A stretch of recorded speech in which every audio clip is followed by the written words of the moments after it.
The cattle train smelled like death and rust. Werner Hoffman pressed his face against the wooden slats, watching Texas slide past in shades of brown and gold. 47 men shared this car. Africa Corps veterans, all of them. Men who had survived Rommel's desert campaigns, who had watched tanks burn under the Tunisian sun, who had surrendered when the ammunition ran dry and the generals flew away to safety. Now they were cargo. Shipped across an ocean they never expected to cross, dumped in a land that looked like Mars with grass, the train groaned to a stop. Guards shouted in English. Werner understood every word, a dangerous skill he kept hidden from most of his fellow prisoners. The doors slid open, and winter air rushed in like a slap. Campern rose from the flat earth ahead. Guard towers. Searchlights. Double rows of barbed wire. Another cage, Werner thought. Another place to wait for a war to end, but something felt different here. The American guards did not scream or shove.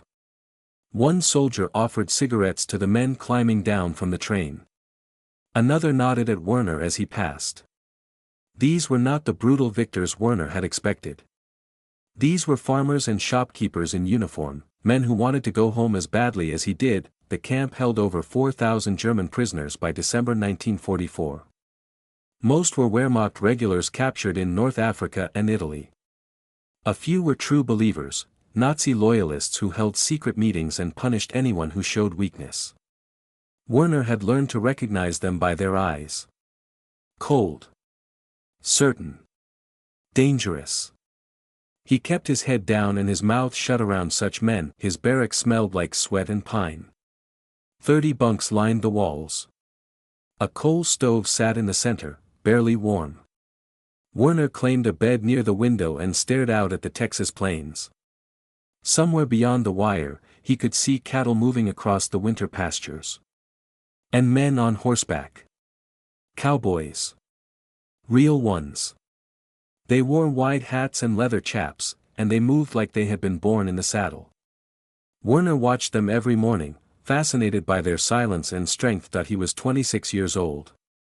Before the war, he had taught literature to teenagers in Heidelberg. He had read Goethe to them, and Shakespeare, and American writers like Hemingway. He had believed in beauty and truth. Then the Reich came for everything, and he found himself holding a rifle in the African sand, shooting at men he had never met. He survived. His students did not. Most of them were dead now, scattered across Europe's battlefields in uniforms they never wanted to wear. The guilt lived in his chest like a stone. Guilt for surviving.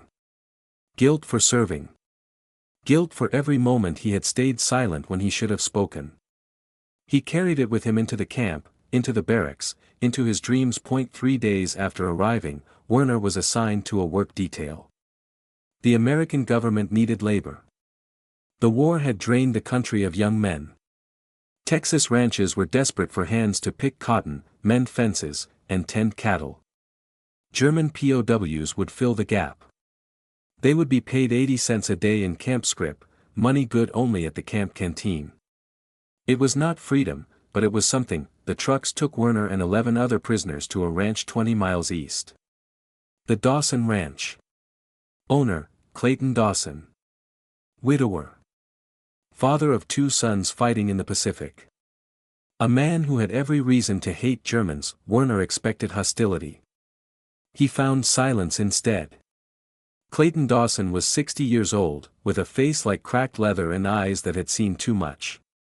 He did not speak to the prisoners on their first day. He simply pointed at the work that needed doing and walked away, but he worked alongside them.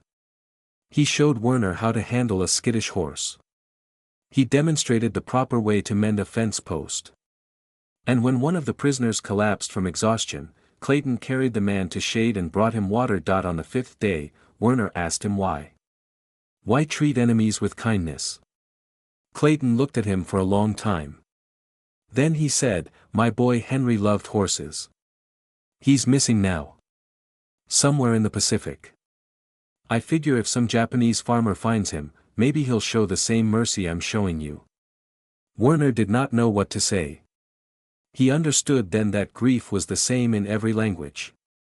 That fathers on both sides of this war were praying for sons who might never come home. That night, back in the barracks, a man named Carl visited Werner's bunk. Carl was a former U-boat sailor with a swastika tattooed on his forearm. He leaned close and whispered, "I see you getting friendly with the Americans. Remember who you are. Remember where your loyalty belongs." Werner said nothing. But he knew the truth. The war was not only outside the wire. It was here, in the barracks, in the shadows. And he was running out of room to hide. The horse threw Werner on a Tuesday morning, 3 weeks before Christmas. One moment he was in the saddle, guiding the mare toward a broken fence line. The next, the world spun sideways and the frozen ground rushed up to meet him. He heard his ribs crack before he felt the pain. Then the pain arrived, white-hot and absolute, and he could not breathe. Clayton Dawson knelt beside him in the mud. The old cowboy's hands were surprisingly gentle as he checked for brakes. "Easy now," Clayton said. "Don't try to move." Werner stared up at the gray Texas sky and wondered if this was how his war would end, not from bullets or bombs, but from a spooked horse on a ranch that smelled like cattle and wood smoke. They loaded him into Clayton's truck and drove to the camp infirmary. The American doctor taped his ribs and told him to rest for 2 weeks. Werner spent those weeks in his bunk, staring at the ceiling, listening to the sounds of the camp. The shuffle of boots on frozen ground. The clang of mess hall trays. The whispered conversations of men who had forgotten what hope felt like. Carl visited him on the 3rd day. The U-boat sailor stood at the foot of Werner's bunk, arms crossed, eyes cold. "The men are talking," Carl said. "They say you have forgotten your duty. They say you smile at the Americans. They say you are becoming soft." Werner sat up slowly, ignoring the fire in his ribs. "I am surviving," he said. "That is all any of us can do." Carl shook his head. "Survival is not enough. We must remain loyal.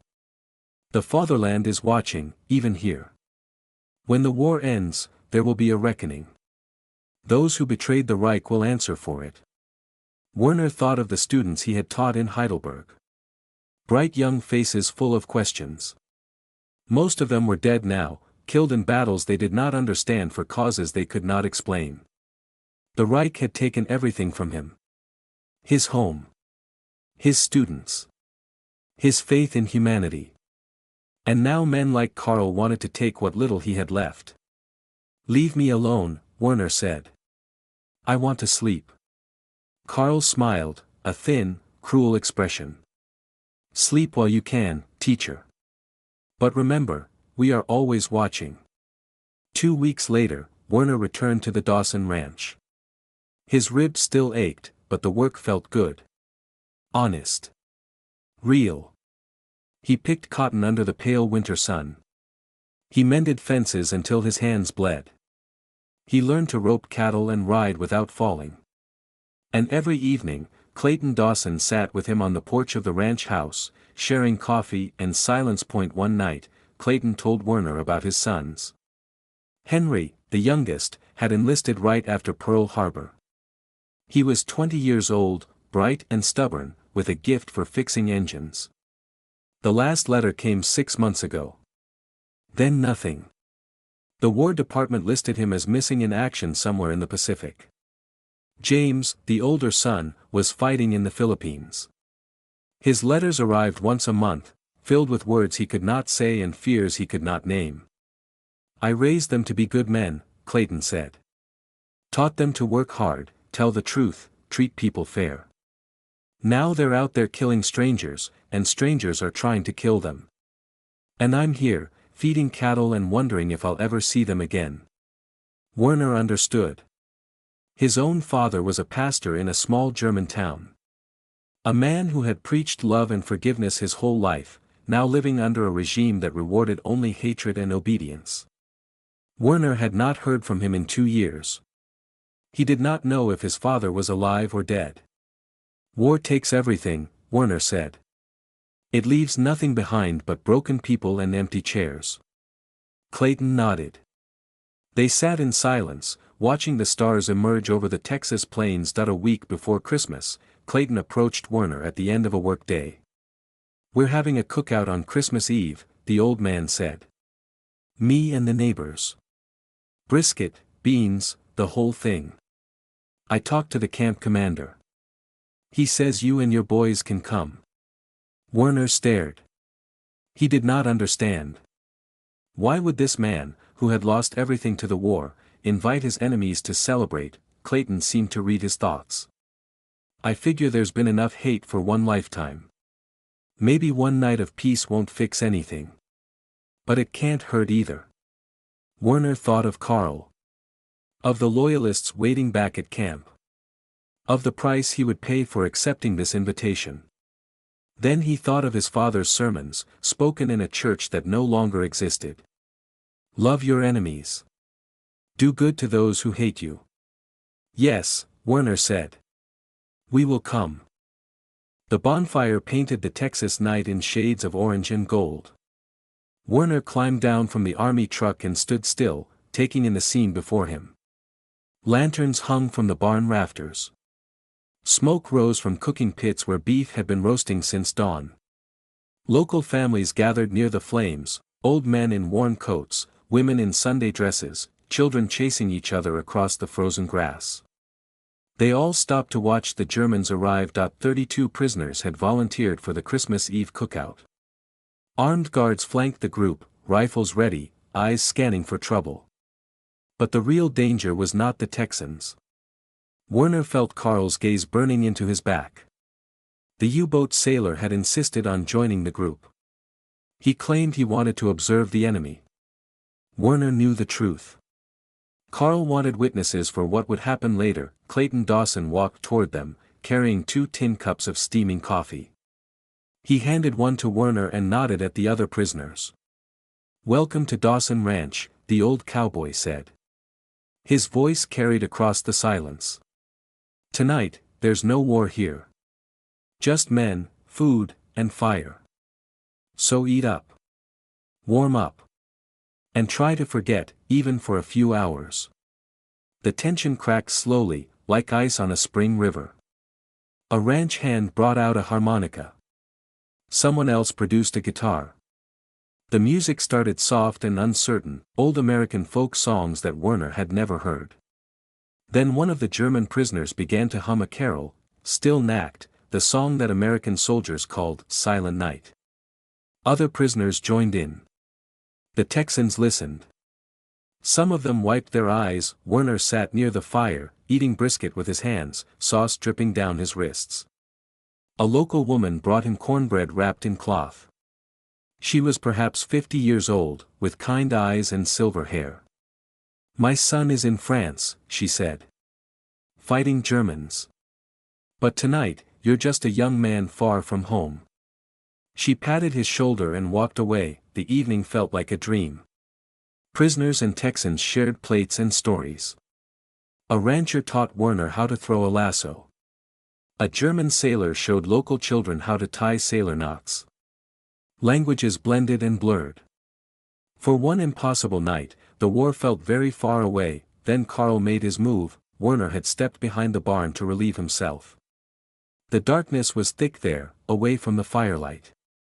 He heard footsteps behind him, 3 sets, moving fast. Carl emerged from the shadows, flanked by 2 other loyalists. Their faces were hard with righteous anger. "You have dishonored the Reich," Carl hissed. "Laughing with the enemy. Eating their food.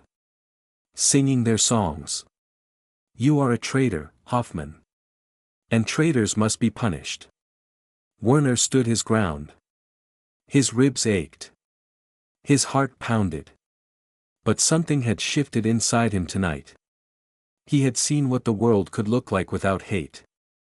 He was not willing to go back. "I have dishonored nothing," Werner said. "I am tired. Tired of killing. Tired of following orders that lead only to death. These people lost sons to our bullets. And still they feed us. Still they share their fire. If that makes me a traitor, then I accept the name. Carl stepped forward, fists clenched. You will regret those words. A rifle clicked in the darkness. Clayton Dawson emerged from the shadows, Winchester leveled at Carl's chest.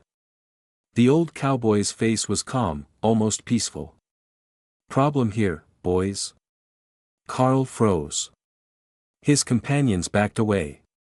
Even true believers understood the language of a loaded gun. No problem, Carl said through gritted teeth.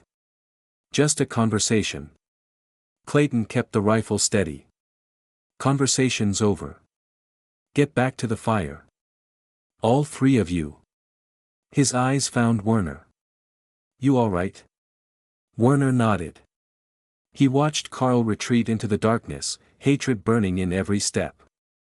The confrontation was postponed, not ended. But tonight, at least, Werner would survive. The cookout ended near midnight. The prisoners loaded back into the trucks. The Texans waved goodbye, real waves, not mocking gestures.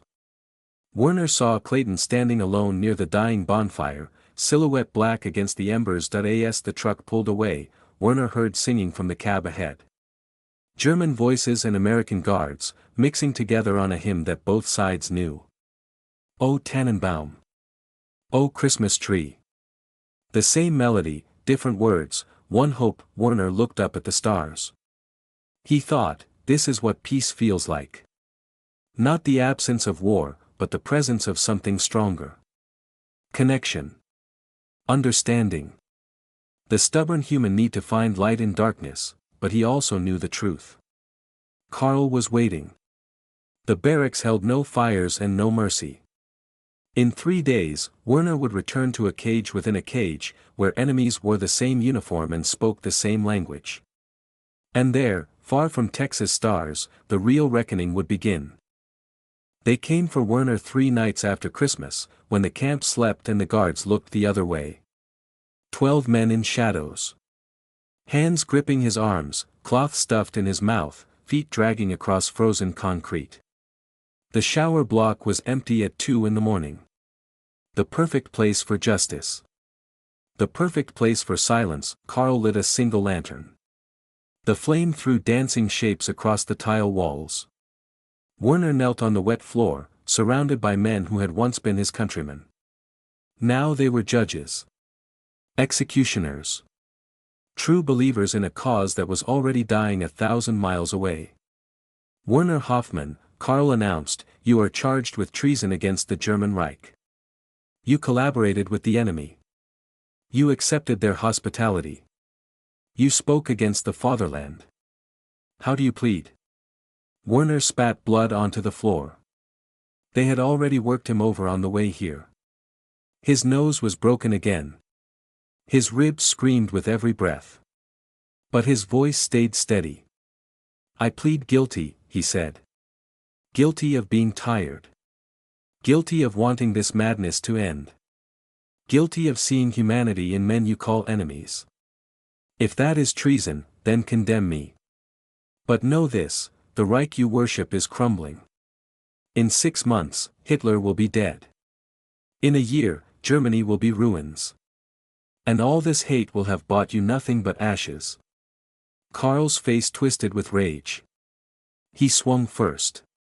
Then the others joined in. Fists and boots rained down on Werner. He curled into a ball, protecting his head, accepting the pain. He thought of Clayton's bonfire. He thought of the woman who gave him cornbread. He thought of his father's voice, gentle and sure, preaching love in a church that no longer stood, but Werner was not alone. Other prisoners had seen the abduction. Men who had shared the Christmas meal. Men who had heard Still Nacht rising from German and American throats together. Men who were tired of fear, they rushed the shower block 20 strong. The lantern shattered. Bodies collided in darkness. Shouts echoed off tile walls. Someone triggered an alarm. Floodlights blazed to life. Guards poured in, rifles raised, screaming for everyone to freeze. The aftermath lasted until dawn. Carl and 5 loyalists were dragged to solitary confinement. 8 prisoners went to the infirmary, Werner among them. The camp commander launched an investigation. Statements were taken. Loyalties were questioned. The internal war that had simmered for months finally erupted into the open. Werner spent a week in the hospital ward. His face swelled purple and yellow. 3 ribs were cracked, 2 teeth were gone, and his left eye refused to open for 3 days. But he was alive. And something had changed in Camp Hearn. The loyalists' grip was broken. Men who had been afraid to speak now whispered in corners. They talked about the cookout. They talked about the cowboy who invited his enemies to eat. They talked about Werner, who stood against hatred and paid the price. Small rebellions blossomed. Prisoners stopped attending the secret Nazi meetings.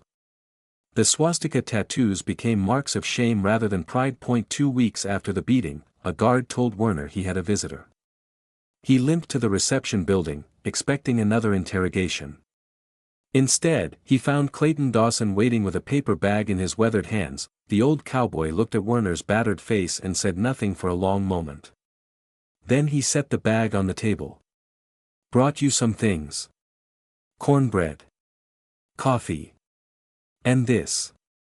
He pulled out a folded blanket, thick wool, woven in patterns of red and brown. "My wife made it, years ago. Before she passed. I figured you could use something warm." Werner touched the blanket. His throat tightened. "Why?" he managed. "Why do you keep helping me?"